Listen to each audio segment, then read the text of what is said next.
Oh,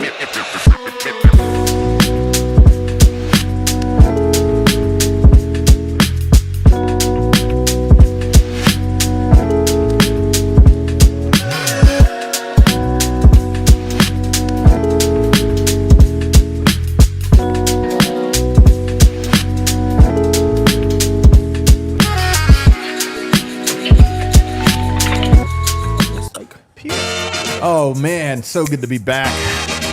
Look what happened when I left you guys alone for one night. You get blown out? Don't do that again. Guys, what are you doing? Come on, let's get it back on the tracks here, shall we? What is, everybody? Welcome to the pregame show. Let's go. Let's go. Presented by Miller Lite. What time is it, boys? Miller time. That's right. We're also in the Toyota Lounge. Driven by your front range choice store, Toyota, the official vehicle of DNVR Nuggets at home. For the last game of this homestand, they got a little one-gamer road trip tomorrow. Yeah. Front end of a back-to-back. First game, first of 3 and 4 nights, culminating on Christmas. Don't love that. But they got the Utah Jazz in town.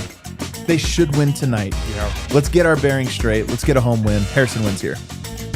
Got to get a win tonight, and I'm sure we'll talk about it. But, man, you did pick a good game to miss the other night against the Houston Rockets. Me and Dev toughed it out, but good to have you back. I'll be honest, man. We were joking before the show. When you have to miss a game, and I don't like missing, no matter what. I don't like missing the show. But when you miss and it's a horrible game, you're like, well, I don't miss that part of it. Superstar Dev's in the building. There is no middle. You either miss a banger or you miss like a blowout. Like, there's no like middle ground or anything like that. At least there were some interesting things that happened in that last game. Hopefully there are no interesting things tonight. Yeah. Hopefully it's a take care of business professional win. You know what? That is what we're looking for tonight. A professional win against the lowly Utah Jazz. Harrison, give us some game notes. Well, the Utah Jazz, they are lowly, but you know they've been more lowly than they are right now. They're 10-17 overall.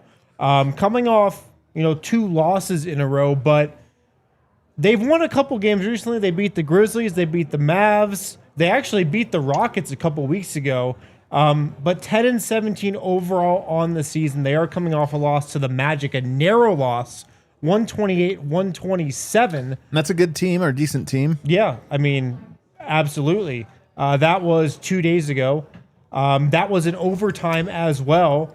And Keontae George having a good season for them. He had 27 in that game. And then, of course, the other guy you got to take note of with Utah, Lauri Markkanen, of course, who's having potentially an all-star season. He's leveled up 27.8 points per game for Markkanen, and he is playing tonight after being on the injury report and missing that Orlando game. So this is a game where the Nuggets should definitely win and take care of business, but the Jazz, they put up a fight against some good teams this season and as of late. For Denver, some injury news. Peyton Watson missed these last 2 games. He is available tonight. He is back. So that should be an interesting wrinkle into the Nuggets game plan. It's kind of huge. It's an injection of another player, which, in Denver could use this extra player, especially if you have 3 games in 4 nights. Absolutely. So he's back, probably going to see some minutes against Markkanen. Good game to get him back for. And also, Big Val was on the injury report with an illness. He is playing, though. He is available. So crisis averted there. Thank God, man. Thank God. What else we got? On the season, let me just get you some stats on the Utah Jazz. On the season, they come into this game. Offensively, they rank... Where do they rank? It's got to be high. I feel like they score very easily. They do have some crazy games. You're right. This might be a stats night. In offense. Yeah. Defensively, though, they rank 29th. Yeah. So, this is a game, and that was what was so weird about that Rockets game. Nuggets offense, maybe their worst offensive game all season. And, the Rockets are a good defense, but the same shots that the Nuggets have been hitting all year, they just didn't go in against Houston. And so tonight, a really bad defense, one of the NBA's worst. You got to think the Nuggets offense looks elite like it has for most of this year again tonight. What do you think, Dev? Is this a bounce back night for the offense? Absolutely. This is some get right. You get to make up some of the ground that you lost last game against Utah because their defense is not good at all. And Denver's offense, we know, it's on a historic pace right now. So being able to catch your ground, catch your footing. Also with a few of the Nuggets players that did not play well in that last game, I do think that'd be a bad taste in their mouth that they want to get themselves right. So I'm expecting, big games from Nikola Jokic, from Jamal Murray, just to get them back on the right track. You know who I like on their roster, and I almost feel embarrassed to say this, Kyle Filipowski. I like the bigs that have like a different non-big skill set. He's a pretty good passer, pretty good shooter, pretty good. Like he has a good offensive feel for the game. But you want to talk about a bad defender? That's a bad defender. I mean, he won't. It'll be the Nurkic matchup on Jokic, but he'll be over there. Tough cover, but he's part of what makes them so bad defensively. Yeah, I mean, the Jazz do have a couple interesting young guys. Keontae George is having a good season for them at point. Filipowski's had a good season for them. Ace Bailey has had some peaks and valleys, the 5th overall pick. I'm kind of excited to watch them, to be honest. The Jazz are among them and the Wizards. I watched them a lot in the first 2 weeks because I actually do like some of their young guys. I haven't watched them lately. Yeah. So, I mean, on paper, this is definitely a game where the Nuggets offense absolutely should bounce back. And, defensively, Peyton Watson being back, and he is back in the starting lineup too, just to have him to guard Markkanen, that should be huge.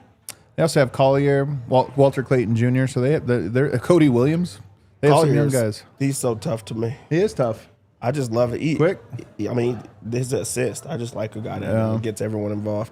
Has Clayton played at all? I haven't heard his name once. This year. He earlier in the year, I know he had some stuff. Did he miss some time? He might have been one of these guys that missed. I have not heard his name one time all year. So it'll be fun to see him. And I also have not seen Ace Bailey play even a second this year as well. One interesting thing that's happened for the Jazz, especially like lately, Kevin Love is playing a lot off their bench. Yeah, like who he play for? The Jazz. That is right. He played 32 minutes in this Magic 16 game. and 16. You see that stat line? Yeah. 16 he had and 20 16. a couple games ago against the Grizzlies. Yeah. What? Yeah, I'm excited for this game. This is going to be fun. We'll see who has the better outlet pass. This has to be big. You have the starting lineup for the Nuggets, though. I'm kind of curious. Yeah, regular starting lineup. What does that at mean? least as regular as it's been, with Peyton Watson back in there, Spencer Jones, Cam Johnson, Jamal Murray, Nikola Jokic. I like it. I'm glad. Yeah. I'm glad to have it back. The greatest offensive lineup of all time is back. Against this defense, it might actually extend it tonight. I'm good, man. All right, player, you got your eye on Harrison tonight.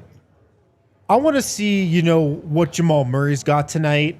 This should be a big offensive night for everybody. But especially him going against this Jazz backcourt, Keontae George, like that's a matchup that he should be able to feast on.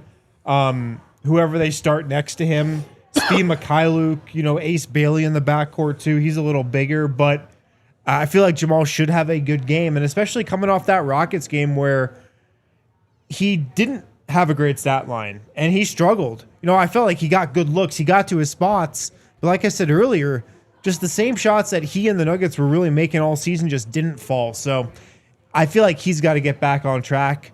And, you've got some tougher games looming. You've got this big 7-game road trip looming. You want Jamal, playing at that all-star level heading into that stretch. And so tonight, I feel like he's got to bring it. I like it, man. Anybody you got your eye on? For me, I think it's Cam John. This is I heard he was rough last game. It's an over-under of 250. Damn. I feel like you should get some scoring. It should be a lot of, fast break opportunities, a lot of open shots, I would assume. And also it's going to be a young team versus a vet, type of squad. Cam John has to be that balance. Defensively, he has to step up, but also offensively, I think this is where you can find some footing. We haven't saw an explosive Cam John game. This would be a perfect opportunity for him before they go into a rough stretch of the season of better games. All right, let's move on then to our next segment here, which is Jusuf Nurkic is back. There he is in Utah. He's coming back. He's been back to Denver. And I was just thinking of topics. And I was trying to think. I think he's easily the most hated ex-Nugget of the Jokic era. If you go all the way back and just tried to think, and it's been so long, like the Nurkic whole thing, part of it feels like water under the fridge. Yeah. But there is another part of this that I'm like, yeah, but I still don't like him. I still want Yoke to give him the business tonight. And if he ever has a good game again, in Denver, he would let everybody know about it. So even though it's dulled a little bit, I still kind of get up for this, like, yo, go at Nurk tonight, please. Please go at Nurk. Does he play? Like, real He plays, yeah, for sure. He starts. He's their veteran presence, man. He's like their leader. We're not that early into, like, it's still early in the season, but not that early that I have not seen one single Jusuf Nurkic highlight or comment. No one ever talks about him. Yeah. But I mean, everybody goes back to the, 1, 2, 3 Cancun or whatever, or we'll see those guys in Cancun. No, have a good summer. Have a good summer. Same thing. Like, have a good summer comment. That one is what I think put it over the course. head. Like, that you still remember that, and you want to stick it to him every single time. It's already bad enough that he lives in Utah, but I want them to blow him out on top of that, because there's just... It's a guy that he really is the most hated, like, ex-Nugget. It has to be. But it's him. also because, he was salty on his way out of Denver, too. Like, that's the Left the reason arena why. Halftime. I mean, Didn't sign Jokic's triple-double ball. Clearly was salty about Jokic's rise, as the foundational piece in Denver and unseating him as the starting center. And then that kind of carried over to Portland, where those guys matched up a ton. And that fueled it as well, and it's just kind of gone on from there. Who else is in that list, though? Well, that's what I was going to ask you. Okay. So Nurkic, let's put him at the top of this pyramid. Who else comes to mind when you think of? I don't know if there's another one that's a hate, but there are some guys. Like, a lot of guys will leave. Michael Porter. We love Michael Porter. He goes away. You kind of root the best for him, and even guys like Malik Beasley, who kind of left on weird terms a little bit. I still have no hate in my heart for Malik Beasley. I hope he figures it all out. Yeah, but there are a couple guys that I kind of don't like. I'm curious if you had the same list. Jeremy Grant kind of left a bit, I didn't like how he left. And it worked out for Denver. They end up getting Aaron Gordon. They might not have done it. So it's hard to get too salty about it. But I don't think I like Jeremy Grant. I don't think I'm a Jeremy Grant guy. Don't miss him at all. Really, I haven't thought about him since he's left. Mine's is also Richard Jefferson is on that list. He's on my list too. He is up there. Just not a guy that I enjoy. Like, it just seemed like he really is such a hater. He is a hater.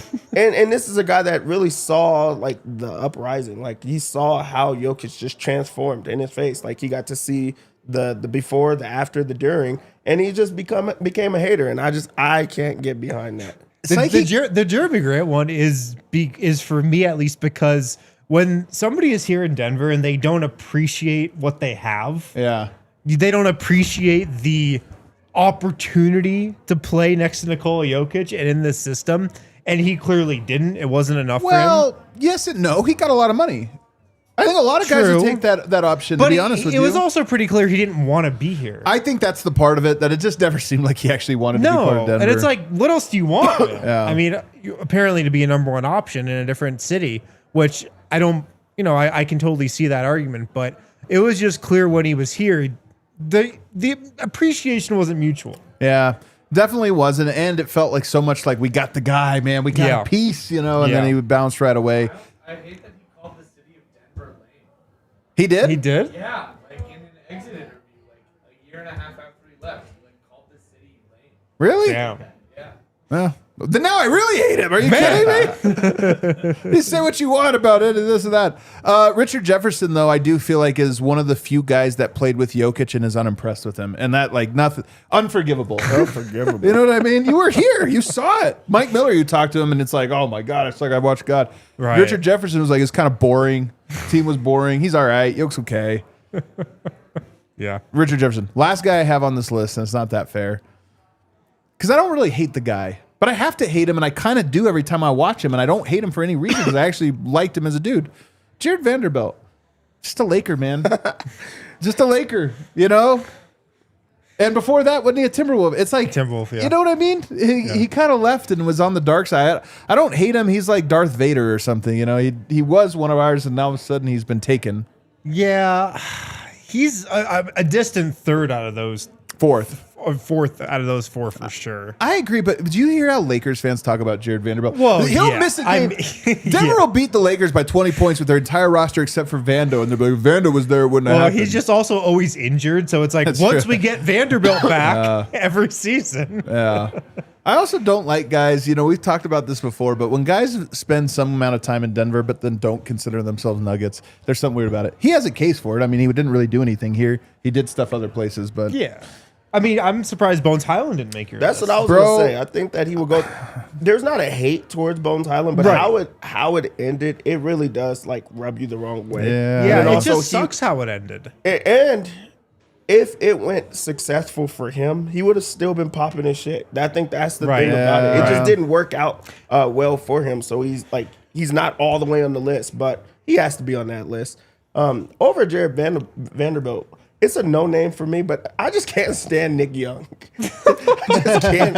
No, he's a good. I almost put him on there, but he was on a 10-day. You also know Nick Young doesn't think Jokic is that good. No, he says much.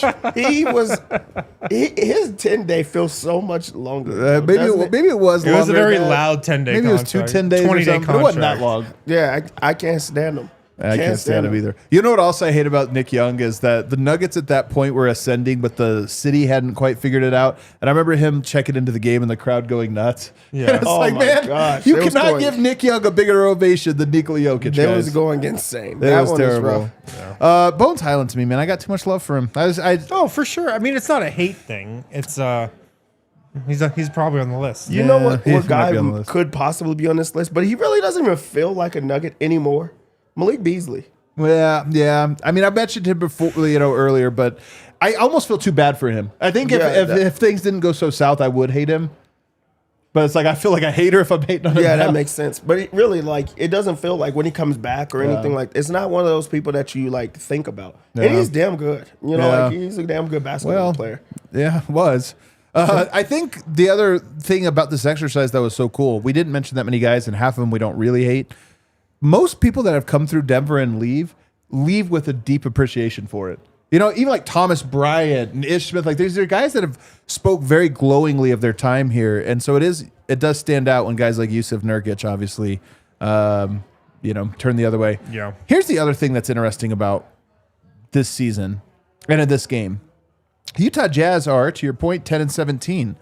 I thought they would have a great chance at the number 1 pick. They still might. It's early enough. They're only really 3 wins up of the bottom 4 seed, which would give you good odds.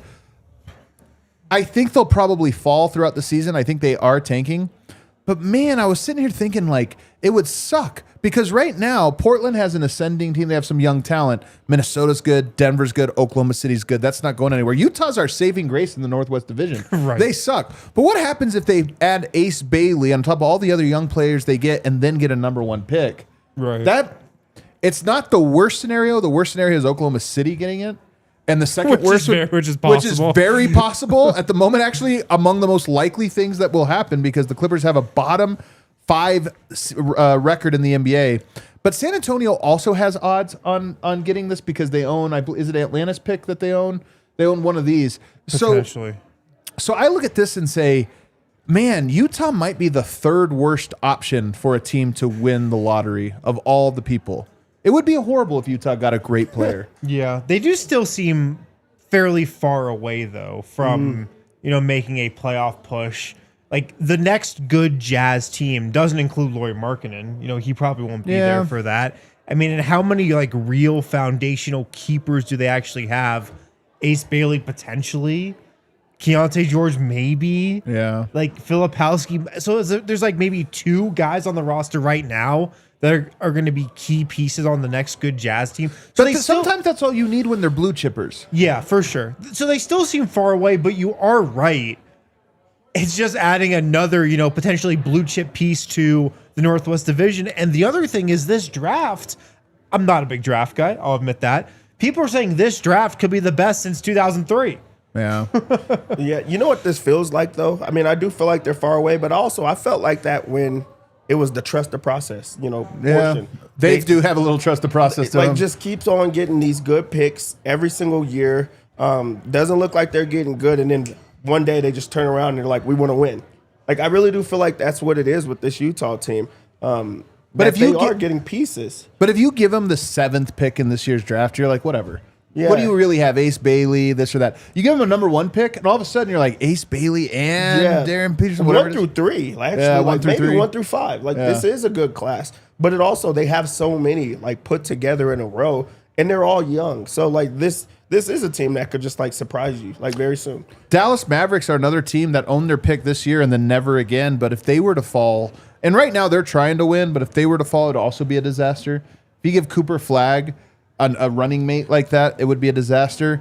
The teams you maybe worry about a little bit less. Clippers don't own their pick. New Orleans doesn't own their pick. And it would go to the East. Sacramento, who cares? Not a big deal. They're a little far away. The Wizards, fantastic. Let's get the Yeah. Wizards a top pick. Yeah. Send them over there. Make it a bust. Brooklyn Nets, get them. By the way, somebody brought this to my attention today because obviously Brooklyn has won 6 of 8. I don't know if you guys saw it, or 5 of 8 maybe. And they're rolling right now. And somebody reminded me that this is what happened last year. Do you remember? They were off to such a hot start. On December 15th, the first day they could, they traded Dennis Schroeder. Because they're like, we're winning too many games. You're ruining our take. It's kind of happened. Jordy Fernandez might be a great coach, honestly. Yeah. Michael Porter called him a genius. And Michael Porter's obviously balling. So there's this little bit of a level of Brooklyn might have to do. They might trade Porter this couple weeks from now just to be like, dude, you're killing us. Jordy Fernandez, worst summer league coach, best NBA coach. Dude, he was a bad summer league. He was so shook in summer league, and we were like, bro, calm down. Man, it's maybe summer league's not a good representation of your actual talent. It didn't matter then. This matters. I mean, it doesn't matter now for him. The Brooklyn, if they win, it's like good job. Send him to Brooklyn. Charlotte Hornets, I'm into that. They might actually have a good team if they got one more pick, but probably not. They'll ruin it. 5 more picks. They need about 5 more. Indiana Pacers, come on, man. Yeah, You can't get a number 1 pick. Yeah. You can't get a number 1 pick. And then obviously all these other ones, Atlanta and Oklahoma City. So I'll be honest, this lottery is going to be horrifying. Yeah. Horrifying. Because half Also- the teams could win it would honestly kind of screw Like Denver. I said, it's a great draft. Like, even I know the top 4 guys in the draft. That means it's a really good draft. Do you see Derek Queen, though, call it out and say our draft is going to be better? And he might be right. He might be right. Not going to be better. No, are you sure? Yes. Cooper Flagg's very good. You got Dylan Harper, I think, is a really good player, man. Yeah, That's really a real player. good. Con Edgecombe. Knipple, don't even shake your he's head. a Con monster. Knipple's a That's monster. a monster. See, if you put them Yeah. two together. And then you got Derek Queen, who I think might end up being Edgecombe. Did you see? By the way, did you guys see Derek Queen, a true Sombor shuffle the other day? Of course. Bro, we had the prediction a while, but I always wondered, would the Sombor shuffle, would anybody ever try it?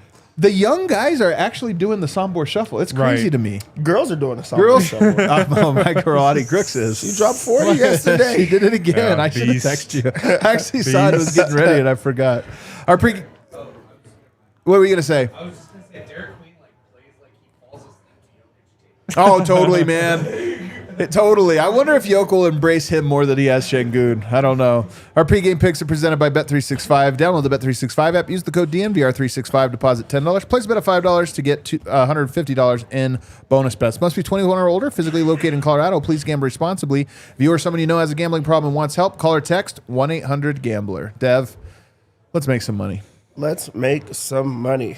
The Nuggets come into this game as 13.5-point favorites. That's too high for me. There's just no way I'm going to go with 13.5. I really do think this Utah team is interesting. Like on paper, they're fun. They could score. They also they have the weapons that can hurt Denver. They're athletic and they shoot the 3-ball. Denver allows the 3-ball. So I mean, they're going to keep that one close. Man, you might be I don't right. like that one. The over/under line is trifling. It's starting at 250. I just feel like I have to go under just because Utah's not supposed to be able to score on you like that. Did you see, though, the Hawks-Bulls game last night? No, what was the 152 to 150, no overtime. Isn't that insane? That is insane. 300 points in regulation. I think it was a high Yeah. total too. And they Really? They still went got over it? Bro, I have this argument with my father-in-law every night. It's like nobody in the NBA plays defense, and I'm like, dude, it's not that. It's these offenses are too good, and the officiating is ridiculous. That's always the old head argument. I know. I'm like, no, it's actually the opposite. They actually are playing defense. Yeah. On the other side, Isaiah Collier, over 16.5 points plus assists. I'm going to rush to put this in. I can't believe that it's this low. This really should be the lock. I'm not going to lie. It is 1,000% hitting. And a total this high, if you just look at his last few games, you're going to be shocked at what he's doing right now. Makes no sense that it's this low. So make About sure to get locked up. All right, I'm actually going to take this. It's I know, he's never talked me into this before. I'm actually considering it. Actually, Beth, this one might get flagged. No, it's not getting flat. They're going to be like, why would you even allow that line that Exactly. low? Everybody's going to take it. It's a setup. It's a setup. Markkanen also plays good against Denver. Denver has nobody that can guard him. I'm excited to see if Peyton Watson gets that matchup. Yeah. He's a little too big for Peyton, though. I will say that. For Denver, our threes bet is a very tough one. It used to be just throw in Michael Porter Jr. every single time. It was such an easy bet. Nobody to just rely on or stick with. This game, I'm going to go with Tim Hardaway Jr. To find his footing. I'll get him at 2+ 3-pointers. I do think that he knocks down a couple of 3-pointers. They need him to, especially with open looks. I think there's going to be open looks in this one, so I'm going to go over 2 3-pointers for Tim Hardaway Jr.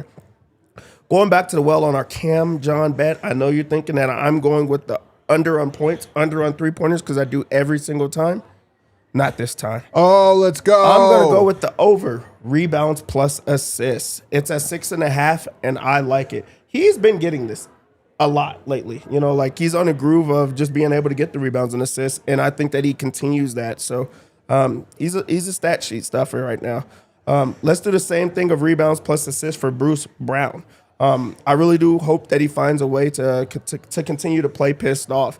There was one thing that KD got wrong when he was trash talking Bruce. He said that some guys can't play and talk.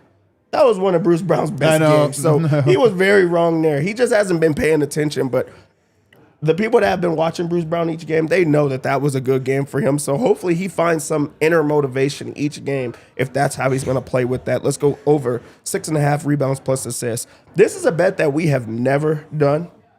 And it's my next leg, and I really like this one. Jamal Murray wasn't hitting shots that he typically does last game. He was aggressive, but they just weren't falling. I think he rights the ship in this one. I go even as far as saying that Fleury to start the game out. Wow. Let's go with the first quarter bet. First quarterback bet over 7.5 points. I just feel like that's kind this of high. is a good. It's not that high, and he also plays the. It's not that high. Yeah, he plays the first quarter, the whole quarter. Also, I just said Murray Fleury. Did you hear that part? I did hear that Murray part. Fleury is happening, Bro, that's wild. Big Val is in. He might get a flu game or something like that. It's the sickness. I think that he's gonna get a longer run in this game. I'm gonna go over 14.5 points plus rebounds, and for our lock, Yes. something that we just have not seen in a long time. It feels like Jokic triple-double. This seems like a game for it. He's been getting it done in every single aspect. This does feel like a lock, man. The assist is the one that he has not been getting. He should be able to operate. I think there's going to be some spacing. It just means that guys have to knock down the 3-point shot. So I'm expecting some fast break opportunities and some spacing in this one. Let's get the triple-double. Man, this feels like, I feel like I'm missing something here. This one feels like it's going to happen for sure. I love it, man. We got any super chats, Kale? We got a super chat here from Jeremy J. Rock. Nurk wanted to punch me last year. Security was like, "What did he do to you?" Most hated for sure. Damn. And Cedric Exquisite. Let's get a DA plus perfect yoke game this time. Lock it in. Let's go. Don't even know what that means.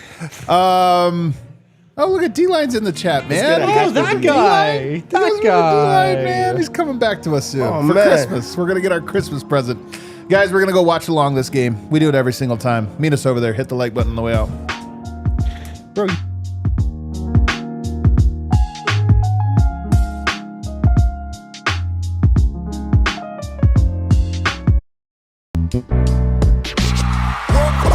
We all silly like the mayor.